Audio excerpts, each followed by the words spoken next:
Welcome back to the Thomas Galgani Show. I'm your host, Thomas Galgani. Today, we're going to be getting into a topic that's very special to me, language learning, more specifically, my journey, kind of how I went about gaining a proficiency in a foreign language and, becoming proficient in that route, but also kind of a lot of lessons learned along the way.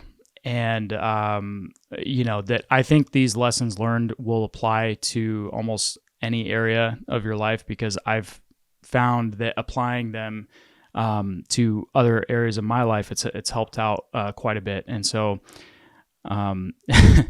this is episode 3 of the Thomas Galgani Show. And I wanted to kind of preface this by saying, this is a big topic for me, and it's only episode 3. So as you can tell, I'm still kind of getting used to this longer form format of the podcast, but let's jump right into it. There are probably going to be some things that I come back to later on, things that I forget to mention or, didn't elaborate on enough, but I have some notes here. And going from the top of, I always wanted to learn a foreign language. I thought it was something that would be really cool. And I was always just really into that. And it never really started for me until I was about 22, I think 23, actually. I started with Rosetta Stone. Russian happened to be my language of choice for a variety of reasons. But, one of them being I just was super into the language. I thought it sounded cool. I liked the letters, the way it looked. The Cyrillic alphabet was always kind of intriguing to me. And growing up, going to school, I also had some friends who spoke Russian, and I just loved the sound of it. So we're going to get into the beginning. When I first started off, like I said, I was about 23 years old, and I joined the Navy right out of high school.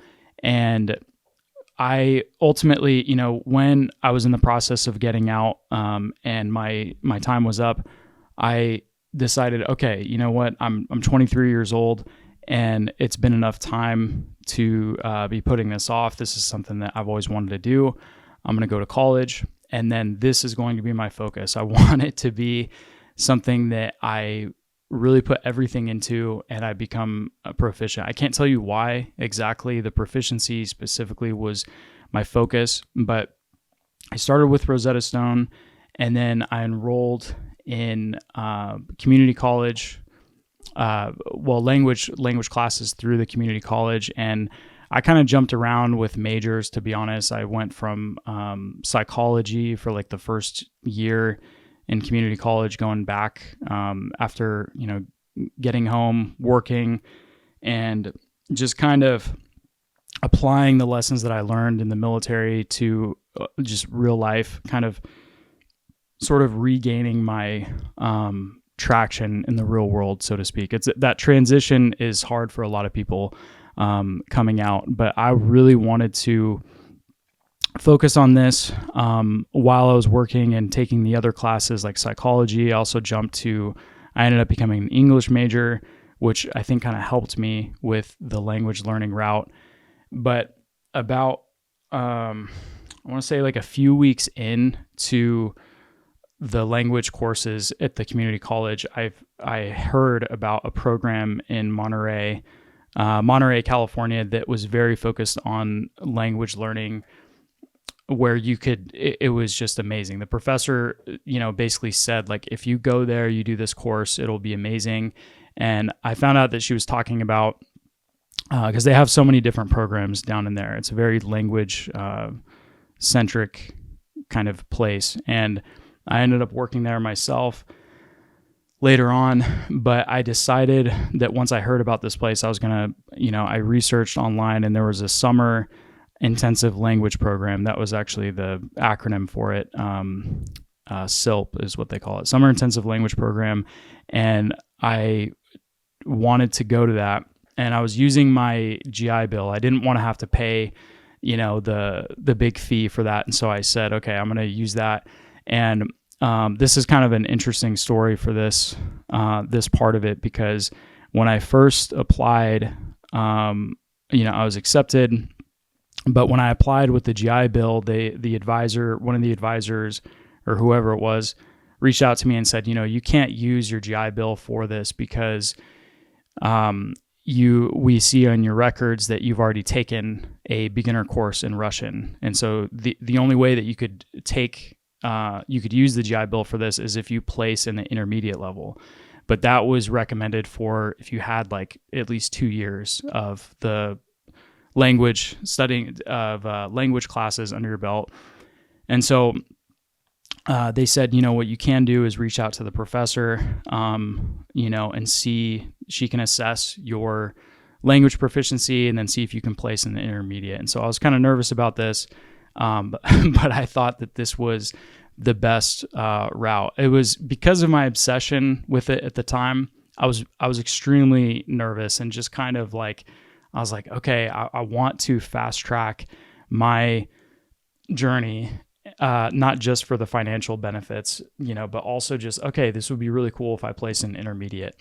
So the first step was I had to do an OPI. OPI stands for Oral Proficiency Interview, where basically you're speaking to somebody and they're assessing, just as it sounds, they're assessing your proficiency in the language.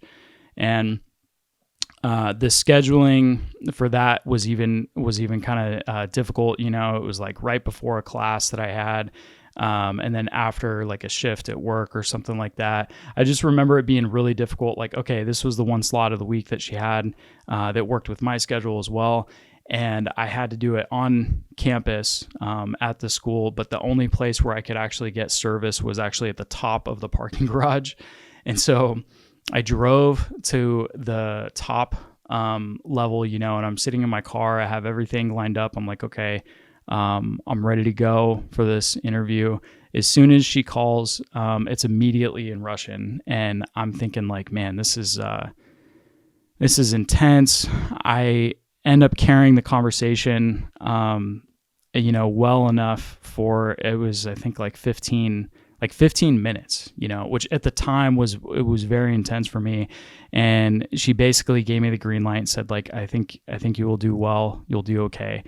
That was quite an experience for me to be placed at that level. And that was 8 weeks of just super intensive, probably the most academically strenuous course, when in the military, you're expected to learn a lot of things very quickly and become an expert and stuff. And so that kind of helped me with different experiences. But academically, day in and day out, that was definitely a challenge for me. And I did very well, got a lot out of that. And that really kind of solidified for me the passion in the language and the desire to want to get very proficient in this. So do another year of working. I ended up actually getting a job in a Russian restaurant, and that was very helpful because for the first time, I was using the language on a regular basis, day to day. And, not just with the people that I worked with, but it was probably like 50% of the clientele were Russian speakers.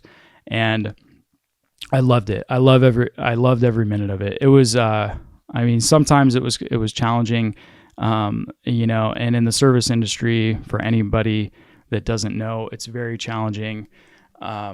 If you're a server, or I was doing bartending, serving, but for me, I looked at it as a big challenge, linguistically, trying to speak Russian as much as I could. And it was a blast.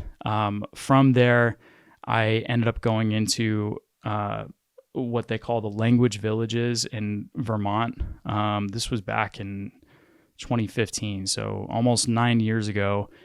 I went into this program where it's like, they call it the language villages because everybody around there, kind of like the dorm rooms, they only speak whatever language you're there to study. I think at the time they had like 6 to 8 different languages that you could enroll in. But the Russian program specifically was very elaborate. It was very big, and they had just amazing resources for that. People, they fly in native speakers, and not just native speakers from Russia or Ukraine, different Russian speaking countries, but they're also very well educated. They have an extensive background in the language. A lot of them have worked with translators. So even though they're not speaking with you in English, they kind of see how the American or the English speaking mind works, and they can correct your mistakes in the target language. You actually take a pledge to only speak the target language. So you can't use any English. And quick story about that was like, in the first week, I had already been there for a few days with no English, just forcing myself to not even think in English, and we had to go get our books and speak English with the person at the counter. It was just like, I was like, okay, one or two sentences. As soon as I did that, I felt like my mouth was breaking. I'm not even joking. It was an intense experience because I had committed mentally to completely swear off English of like, okay, I'm going to commit to this and not break the pledge, so to speak. So before we'd even gotten our textbooks, I was there for a little while and I had committed to that. And that was like kind of the first realization, like, man, language is one of those things where it's like we use it every day, but as soon as you shut it off, the mind kind of adapts to it, and you start dreaming in the target language. When you reach that level, that's a good point to get to, and you really just start thinking in the language, and so that really furthered my proficiency. And I learned along the way about this something called the Flagship program, where they focus really on language proficiency. Because in college, there are all kinds of programs where it's like, Russian studies, for example, or it could be like, area studies, right? So it's like if it's Spanish, Portuguese, whatever you're studying, you can learn about the culture and the, geography, kind of the geopolitical situations and just backgrounds without actually diving into the language itself. But I wanted to be as proficient as possible in the language. I always thought that there was something very unique about learning the language so that I can study all that other stuff and like explore all that other stuff along the way. But the language was something I didn't want it. I didn't even want it to be something where native speakers would look at me and be like, oh, like that's so cute. Or that's so cool. You can speak those sentences, or that phrase. That's awesome. I wanted it to be just a natural form of communication, where of course I'd probably have an accent, an American accent or something like that still, but I wanted to speak the language and have it be sort of a seamless,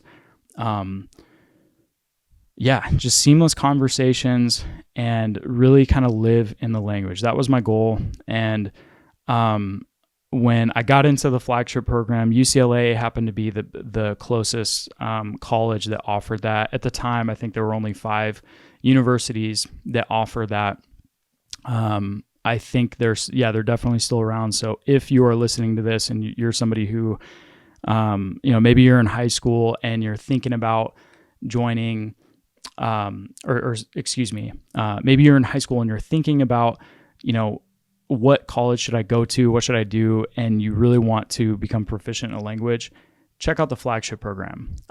It worked miracles for me, to be honest, because of the resources that they allocate for you, like pairing you up with native speakers at the university who can tutor you and you can have conversations with them. It's just a really amazing program, and they have different elements to it where it's like the domestic program, and the abroad program. So it's like you do these intensive immersion programs overseas, but then also in the States, you're already kind of immersing yourself in the language while specializing in a different major. And by the way, I am not sponsored or anything like that by the Flagship program itself or UCLA. I'm in no way tied to them. I am just telling you my story, my experiences with that, and how it benefited me. And I went from those 2 back-to-back summers, focused on the language. The next one after getting into UCLA and joining the program, I was sent abroad to study the language in Almaty, Kazakhstan. And, you know, I'm going to kind of tell one aspect of this was that the next program was a year abroad in Almaty, in the same place. But when I first checked into UCLA, I had an OPI with the lead professor of the Russian Flagship program. And I said, I'm really excited to go to St. Petersburg. And she said, you're not going there. That's that part of the program has been canceled. It's now Kazakhstan. And I'll be honest, at the time, that disappointed me because St. Petersburg, kind of that part of the Russian culture, just going to Russia specifically, really excited me. And when I heard, it was Kazakhstan, I was like, well, that sounds great. I want to go there too, but I thought this year I would be going to that. And they said, no, they've canceled it. Turns out it was for, all kinds of different security reasons. Just, even back then, Russian and U.S. relations were not the best. And I don't have to go into a ton of detail of like what was going on there, but basically they canceled that program and only started sending American students to Kazakhstan. And it wasn't until about halfway through my first summer there where I really changed my attitude into, I had a more positive frame of mind, because I went to, okay, this isn't the best situation. This isn't what I wanted, but I'm going to make the best of it. And that, by the way, that mindset probably doesn't even sound that bad to a lot of people, but I flipped the switch, and eventually I went from that to saying, this is the best situation for me right now. And that, thank God, I changed my attitude. And I really saw it as the most amazing opportunity for me to become proficient in the language. And it was the only opportunity for me at the time, the only place where I could continue on in the program. So that's one of the reasons why. But I truly believe that attitude is something that's so overlooked, and that, you'll regret how you look at something if you go into it almost begrudgingly. And that was something before a lot of these programs, we would go to Washington, D.C. I've been there so many times, and they had one of the previous students say that to us, of like, we were the first, they happened to be the first group of students that went to Kazakhstan instead of St. Petersburg. And he talked about how, a lot of those students went almost begrudgingly to Almaty as opposed to St. Petersburg. And, he was like, I think that really negatively impacted their experience there, right? Because they were just so negative about it. And he's like, give it a go and put everything you have into it. And, before we even met this guy, before I even heard this guy speak to us and meet with us in Washington, D.C., I had already changed my attitude, fortunately, but that really kind of helped solidify, having a positive way about it. And so I was there for a year again after spending that. So it was basically like 4 years back to back of just putting, almost everything I have into it. I wasn't even a Russian major in college. That's why I don't say everything. But it was like as much as I could, I put into it. Right. And so, when we got back, finished my undergraduate, finished the abroad program, all that stuff, they call it the capstone. And, I started, looking for different jobs, I ended up starting graduate school eventually, in this online program for translation studies. And, kind of in the process of going through that, I ended up being recruited for this immersion program, for military students, that was like, it was like 2 or 3 weeks at a time. I think it was 2-week stints, but it was like multiple 2-week blocks, out in another place, out of state, in another part of the country, where I first went there in the winter, and it was like, it was freezing, right? And so we would just go and stay in these cabins, and we would teach the language, we would basically provide this kind of immersive program for them, kind of like the one that I went through myself, where it was the language villages in Vermont, but this one was specifically for a smaller group of students, either in the military or in, different agencies and stuff like that. We didn't even focus on that. It didn't matter, because we weren't supposed to know. It was like, we would focus on the language, right? And I loved it. I thought it was so much fun. I was recruited to do that in the process, and then I found out that some of the people that I was working with had experience with another school that was more of a full-time position, so it wouldn't just be like 2-week stints. I'm just going to compress everything here because I'm going a little bit longer than I had originally planned, but I wanted to apply for this more full-time position. Long story short, I get the job, and I'll tell one quick story about that as well, where it was a very intensive interview process. It was like multiple, I think 5 different interviews, and one of them was you had to speak in both English and then the target language, and they would have kind of a panel of different professors speaking with you over the phone. And at the time, I thought that they were kind of testing my proficiency in both languages, but what it really was too was also your ability to switch back and forth more seamlessly, because that was what you had to be able to do in this position. And that was really intense, really fun. We had to be I had to be tested in both English and in Russian.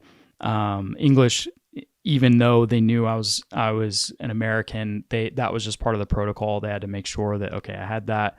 And the Russian part was probably the first time in my entire, I don't want to say the first time, but it was one of the times where I clearly remember just being in that flow state. That's one of the things, everybody talks about, like, oh, I want to get into the flow state. But what they don't realize is there are so many painful moments of just frustration, tediousness, boredom leading up to that. I never had that flow state. Leading up to that moment, of course, I had plenty of times where I was having, I guess what you could call fluent conversations, in the language, but I never felt like, okay, I can actually communicate anything that I want to. Sometimes I would, but this was one of the individual times, the specific moments where I felt like, this is amazing. Like I felt just in the zone, so to speak. And, I got that job. I taught there at this, this institute for 3 years, and I loved it. I ended up leaving because, I wanted to start my own business and really kind of try my hand at entrepreneurship, so to speak. But I enjoy talking about these experiences because they taught me a lot, and hopefully I will be able to continue using my language skills kind of in my daily life. My wife doesn't speak Russian, but I still find a way to use it on a daily basis, even if that's just listening to the news, watching the news, reading different articles, stuff like that. It's amazing. I think it's a really good way to stay as well-rounded as possible, especially with everything that's going on in the world right now. If you can look at these different news sources, like in the target language, you'll have a much better idea of what's actually going on than people just talking about it on CNN or Fox News. You can kind of look at things from a different perspective and be like, okay, that's cool that they're saying this, but what are they actually saying over there? Is that even true? What's going on? What they're saying here? You don't know, and I guess I want to just kind of close on that with some of the benefits of learning a foreign language. I've written down just some different bulleted points that I've written down. when it comes to the benefits of learning a foreign language, at least everything that entire process over the years did for me. So the first thing is you become a lot more self-confident through exposure and vulnerability. And when I say exposure, I'm not talking about just exposure to the language. I mean you being in exposed positions where you feel super vulnerable, even if you're just in a small group of, like 3 to 4 people, and you feel like you're proficient enough to have a conversation on a certain topic. It can be very nerve-wracking, and you can be self-conscious. And if you're putting yourself in those positions day in and day out, just constantly on a daily basis, especially in these immersion programs, stateside, where you're interacting with people of different backgrounds, it just becomes so beneficial to put yourself into those uncomfortable positions repeatedly, and you become more self-confident. That's just at least my experience.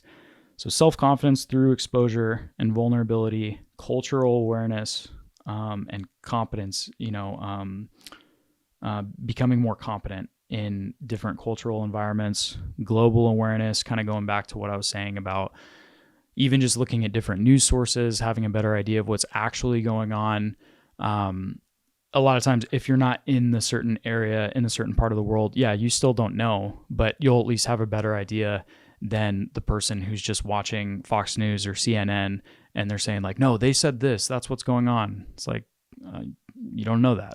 You don't know what's actually going on. Look at the other sources in the target language. Even if you get just kind of an intermediate level proficiency, you can look at what's actually being said by different sides, even in that language, because there are all kinds of different sources, ones that have been banned by the state government, and you listen to those, and then you also listen to the state news. Like sometimes the truth is somewhere in the middle. And so anyways, that stuff is super interesting to me. Communication and your conversation skills improve even in your native language. And so I've talked about this in one of my blogs. Actually, it was a newsletter. I'm going to be turning all of those into blog posts. But this idea of if you become a decent conversationalist in a foreign language, then you naturally become a much better conversationalist in your native language. And I find this to be analogous to when I had to get my motorcycle license, or I wanted to. And I realized I started paying attention to so many different things on the road because, it might be something as innocuous as like just a row of cars like that you're going to ride by, right? You're going to ride past. It's not that big of a deal. But in reality, if one of those turned out into your lane, you could die if you're going fast enough, right? Not to be dramatic, but it's all of these things that wouldn't necessarily be a threat to your life if you're in a car, but on a motorcycle, they are. And so you become a better driver. Basically, if you can ride well on a motorcycle, then you become a better driver in the car. And I found that to be, really similar to learning a foreign language. It's like, okay, I learn these skills in the foreign language. I pick up on nonverbal communication and different things that kind of these nonverbal cues, stuff like that. But then also if you're in a group setting, how do I turn the topic around back to something that I'm comfortable talking about? How do I show more interest in what that other person is talking about? All these skills that I had to kind of get better at in the language, then in the target language, then you get better in your native language. And that's really beneficial. You become more curious, and you just want to know more because it kind of pulls the veil back on so many things that you thought you understood. And when you realize like, no, I was completely wrong about this or that, about, maybe this part of the world. I did have a lot of, preconceptions about Kazakhstan, and they weren't all negative. And I'm not even saying good or bad, but just things that you think are a certain way. A lot of times they end up being not that way, and things are just different. When you can communicate with people more and not see just subtitles, right? Because people forget too, like when you're looking at subtitles, that's a translation of somebody else, of another language professional. That's still an interpretation. It's not as black and white of like, oh, this is what they said. It's like, well, maybe it actually has a different connotation to it, than what you think. And so when you start to become proficient in that, it helps you a lot, be more confident, all kinds of stuff like that. And if you're still listening and you want to know, maybe some tips, things that helped me, put down 4 different points to focus on. The first one is attitude or mindset. Kind of as I touched on before, attitude is huge. Everybody calls it mindset now, but what are you thinking about when you go into stuff? And some people will say like, oh, like mindset doesn't matter. It's the procedure that you follow. And it's like, yes, that's true. But a lot of times your attitude that you go into something with is going to dictate how you interact with different things. And, that's huge for me. So have a good attitude, know exactly why you're doing something, how can you benefit from that? And one thing I don't think I mentioned earlier, but a quick example of this is in Kazakhstan versus a place like St. Petersburg, there is a lot less English being spoken in Kazakhstan or, in Almaty. And it's kind of considered the cultural capital of the country, Almaty is. And so it's a very vibrant city, a lot of cool cafes and bars and stuff like that, but there's still a lot less English than in St. Petersburg. And so if you're somebody who's trying to learn Russian and you don't want to be teaching people English or like giving people feedback on their English, then yeah, Kazakhstan is much better for you to go to than English. There are amazing people there. It's really fun, really just the culture is a really beautiful culture, and there are all kinds of benefits to that. And so just always look at the positives, always look at the different things that you can that you can expose yourself to in a positive light, as opposed to just like, oh, I thought it was going to be this way. I thought that I was going to get to do this. And then when you find out you can't, it's like, well, you know what? Maybe it's even better this way. So attitude, space repetition. Okay. So, and what I mean by this is it's much better to study for 5 days, 1 hour a day than it is to study 5 hours in 1 day. Now this applies to all kinds of topics outside of language, obviously, but that's one of the biggest things. And I would always try to tell my students that too. We would see the difference. The students who are being consistent with their efforts throughout the week, day in and day out, every single day, even if it's just an extra 15 minutes on a topic that they're struggling with, it really showed, at the end of the week, the month, it compounded. And you really just don't get that far with cramming, and that's just, our brains aren't wired that way. You have to be consistent. So space repetition, you can look that up more and do things like, there are even apps that kind of help you with this, that will gauge how well you know something based on the kind of the rating that you give it. Like if you're doing flashcards, yeah, there are all kinds of other things you can do besides rote memorization, but flashcards do have a place, in my opinion. And if you study them throughout the day and the week, it'll benefit you a lot more. Don't get too attached to what you know or to what you think you know, to what you learn, because especially in a language like Russian, the different grammatical concepts that you're taught earlier on, you'll learn have a lot of exceptions. So even if somebody is a native speaker or a very experienced professor, take everything that they say kind of with a grain of salt. Like don't don't take it too seriously, because you'll freak out later on when you learn that there's an exception. Be like, oh, they lied to me. It's like, no, man. Language has exceptions. And I think this applies to other things too. Like if you're trying to learn, Skydiving is a good example. Like in the beginning lessons, I remember getting my A license for my license for skydiving. You learn like, okay, you move your body this way if you want to turn. And then eventually you'll learn like, no, you don't even have to do that. You can just dip your leg in a certain way, and then that will cause the turn much better. And it's just like, what? Like, you just broke the laws of physics, dude. Like, seriously. And so just have fun with it. Take it seriously, take your efforts seriously, but don't take anything too seriously, like have fun with it more than anything, and the results will come. I know that sounds cliche, but it's kind of just, it's really important to try to enjoy it. Don't take it too seriously, help people when you can. But yeah, I can't emphasize that enough. Just have fun with it and don't get too attached to anything. The last one that I'm going to leave you guys with that I think is huge is attaching your personal emotions to all the individual lessons. I'll give you an example. So like if it's raining and you're trying to say like, oh, it's raining today, you're just learning that for the first time. Think about a time when you were emotionally affected by the rain.